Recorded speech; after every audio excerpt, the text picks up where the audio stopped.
Est-ce que les taxes, c'est du vol? Question fondamentale à la philosophie politique et la philosophie du droit. Parlons-en. C'est pas une question qui est folle parce que, en général, quand une personne ou un groupe de personnes nous force à leur donner une partie de notre argent, c'est du vol. L'exception à ça, c'est si on avait déjà une obligation de leur donner cet argent-là qui vient pas juste du fait qu'ils nous la demandent. Quand on parle de taxes, ça peut pas être une obligation légale parce que c'est le gouvernement qui nous demande de lui donner une partie de notre argent et c'est le gouvernement qui fait les lois. Alors, il faut qu'on trouve une obligation ailleurs et si on n'a pas les obligations légales, ça nous laisse les obligations morales. C'est pas tout le monde qui est d'accord avec ça, mais généralement, en société, on est d'accord pour dire que c'est correct de forcer quelqu'un de faire quelque chose qui est une obligation morale pour lui de faire. Alors, d'où nous viendrait l'obligation morale de payer nos taxes au gouvernement? Il y a trois grandes écoles de pensée là-dessus. La première, c'est le consentement. C'est l'idée qu'on aurait préalablement accepté ou qu'on accepte présentement de payer nos taxes. Et comme on a généralement une obligation morale de respecter nos engagements, c'est pas du vol de nous forcer à payer nos taxes. Selon les théories du consentement, ça peut être un consentement qui est implicite. Par exemple, les théories du contrat social qu'on accepte tous ou qu'on accepterait tous si on était sain d'esprit, vu les services que le gouvernement nous offre en retour. Ça peut aussi être un consentement explicite qui vient du fait qu'on choisit activement de continuer de vivre dans une société qui nous demande de lui payer des taxes. Ceux qui adoptent la théorie du consentement explicite vont dire que si vous n'êtes pas content et que vous ne voulez pas les payer les taxes, vous pouvez juste partir dans la forêt assez loin, on ne va jamais vous retrouver et vous allez avoir tous les mêmes droits naturels qu'un ours ou un renard, par exemple.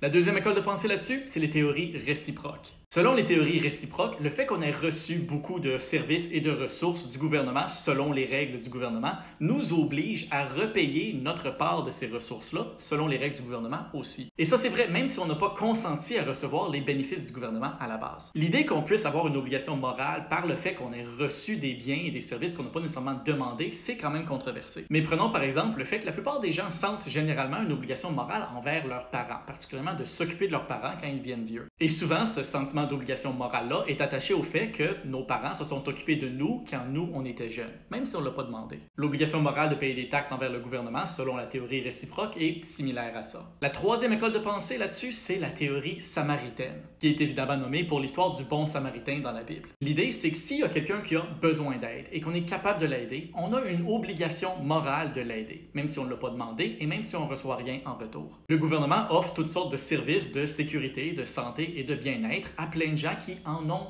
de besoin. Si on paye des taxes, c'est qu'on est capable de le faire pour aider les personnes qui ont besoin de ces services-là. Au minimum, c'est un moins gros fardeau sur nous de payer nos taxes que ce serait sur ces personnes-là de perdre les services dont ils ont besoin qui sont offerts par le gouvernement. Évidemment, ces trois théories-là ne sont pas mutuellement exclusives. C'est entièrement possible d'en adopter plus qu'une en même temps. Mais il y a aussi des gens qui les rejettent tous les trois et pour eux, les taxes, ça reste du vol. Je suis sûr qu'ils vont se manifester dans les commentaires d'ailleurs.